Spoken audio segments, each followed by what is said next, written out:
சொந்தங்களே, அன்னைஸ் கிச்சனிலிருந்து உங்கள் சசிரேகா சுந்தர். இன்றைக்கி ஒரு பாயாசம் செஞ்சு காட்ட போகிறேன் உங்களுக்கு.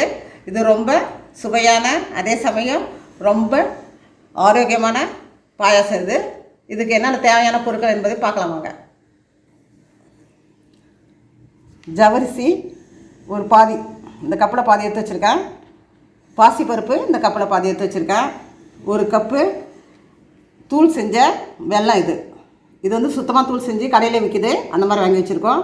கொஞ்சமாக ஏலக்காய் பொடி.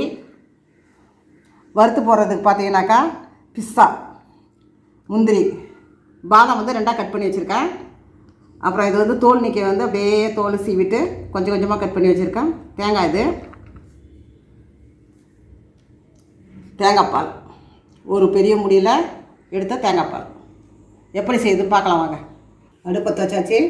அதுமாதிரி நம்ம பாத்திரத்தை வச்சுட்டோம். அதில் கொஞ்சம் நெய் ஊற்றிக்கும். ஜவரிசியும் பாசிப்பருப்பையும் ஒன்று ஒன்றா தனித்தனியாக வறுத்து எடுத்துக்கணும்.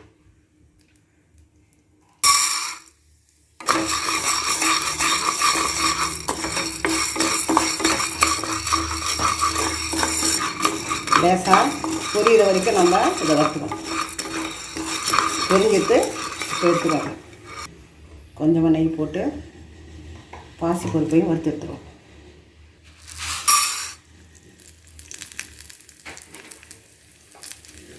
பாசி பொன்னிறமாக ஆறு வரைக்கும் லேசாக வறுக்கணும்.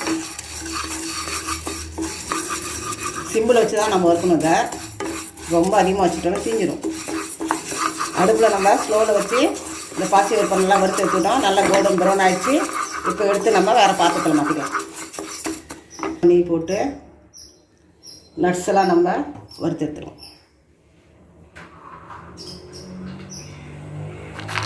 பாதாம் 2ஆக கட் பண்ணது, பாதாம், பிஸ்தா, முந்திரி,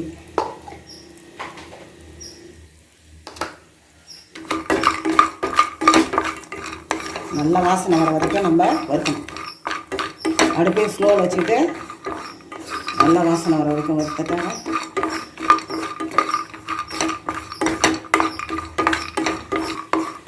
இப்போ தேங்காய் மொழி போட்டுக்கிறோம்.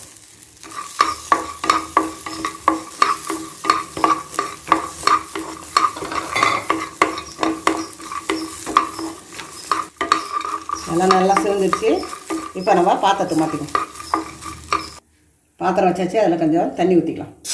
ஜவரிசி வேகிறதுக்கும் பாசிப்பருப்பு வேகிறதுக்கும் தண்ணி வச்சாச்சு. நல்லா கொதி வந்ததும் முதல்ல ஜவரிசி போட்டுக்கணும். தண்ணி நல்லா கொதி வந்துட்டு முதல்ல நம்ம ஜவரிசி போட்டுக்குவோம். ஜவரிசி வேகும் போதே பாதி வேக்கட்டில் இருக்கும் போதே நம்ம வந்து பாசிப்பருப்பு போட்டுக்குவோம்.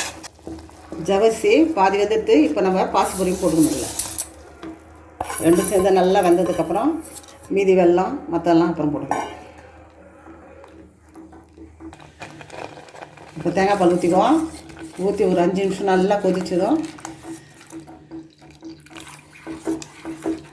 5 நிமிஷம் நல்லா கொதிச்சதும் எல்லாமே நல்லா வெந்துடும். அதுக்கப்புறம் நம்ம வெல்லத்தை போட்டு நட்ஸ் எல்லாம் போட்டு இறக்கி வச்சுக்கலாம். ஜவரிசி நல்லா கண்ணாடி மாதிரி வெந்துடுத்து, பாசிப்பருப்பு வெந்துடுத்து. இப்போ வந்து நம்ம வெல்லத்தை போட்டு வேண்டியது.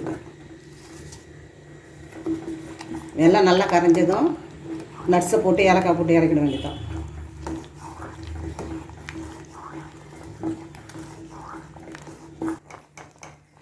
சுவை வந்து கூடுதலாக காட்டுறதுக்கு சிட்டிக்கு உப்பு போட்டுக்கணும். இப்போ வெல்லம் போட்டு நல்லா கொதி வந்துடுத்து நம்ம நட்ஸை போட்டுக்குவோம். ஏலக்காய் பொடியும் போட்டுக்குவோம்.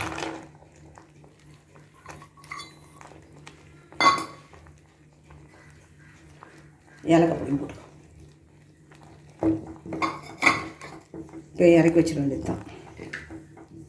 ரொம்ப ரொம்ப டேஸ்டான, ரிச்சான ஜவ்வரிசி பாசிப்பருப்பு பாயாசம் தயாராகிடுச்சு. ரொம்ப ரொம்ப சுவையான, ரிச்சான ஜவ்வரிசி வச்சு பாசிப்பருப்பும் வச்சு ஒரு பாயாசம் ரெடி பண்ணியாச்சு. நீங்களும் செஞ்சு பாருங்கள். செஞ்சு பார்த்து எனக்கு கமெண்ட்ஸில் சொல்லுங்கள். லைக் பண்ணுங்கள், ஷேர் பண்ணுங்கள், கமெண்ட் பண்ணுங்கள். என்னோடய அன்னைஸ் கிச்சனுக்கு சப்ஸ்கிரைப் பண்ணுங்கள். தேங்க்யூ.